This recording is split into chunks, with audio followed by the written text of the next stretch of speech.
سر آپ نے تین باتیں جو ہے اپنی گفتگو میں بنیادی فرمائی. ایک تو یہ کہ گرامر کے لحاظ سے جو بنیادی ان کے قواعد ہیں وہ مادے کے لحاظ سے دیگر جو افعال ہے اسما ہے وہ لوگوں کے سامنے مہیا کرنے ہیں جو کہ دیگر پلیٹ فارم پہ نہیں ہے. ایک دوسری بات آپ نے یہ فرمائی کہ ساتھ ساتھ میں ہم کوشش کر رہے ہیں اس کا تعلق جو ہے وہ قرآن سے جوڑ رہے ہیں, تو ٹارگٹ یہی ہے قرآن ان کی زندگی میں آ جائے. تو اسی طرح سے قرآن کریم میں جو سورۃ القمر آپ کے علم میں ہے 3 مقامات ایسے ہیں ایک ہی جگہ پر کریم نے ریپیٹ فرمائی ہے وَلَقَدْ يَسَّرْنَا الْقُرْآنَ لِلذِّكْرِ فَهَلْ مِن مُدَّكِرٍ. تو جو ذکر اور نصیحت کا پہلو ہے آپ اسی کو اجاگر فرما کے آگے لانا چاہ رہے ہیں. جی اس میں بنیادی جو اسپیکٹ ہے وہ یہی ہے. دیکھیں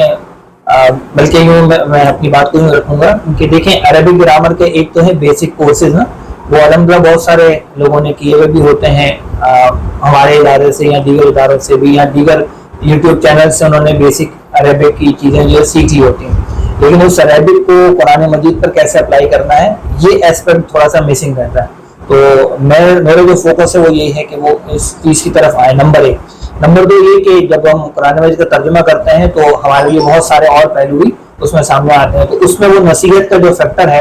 وہ ہم اپنے گفتگو میں بھی واضح کرتے چلے جاتے ہیں, اور مقصد بھی یہ ہے کہ لوگ قرآن مجید جو اللہ نے فرمایا کہ ہم نے قرآن کو نصیحت کے لیے آسان بنایا تو وہ براہ راست نہیں کچھ صورتیں اگر آپ اس انداز سے ان کا تجزیہ کر لیتے ہیں گرامیٹیکل انالیسس صورتوں کا کر لیتے ہیں تو اس میں بہت ساری پھر آسانی آپ کو رہتی ہے. بہت ساری باتیں آپ کو پھر بغیر اس گہرائی میں اترے ہوئے گہرائی کا تجزیہ کیے بغیر آپ ان کو فوراً سمجھ رہے ہوتے ہیں. نماز میں بھی پھر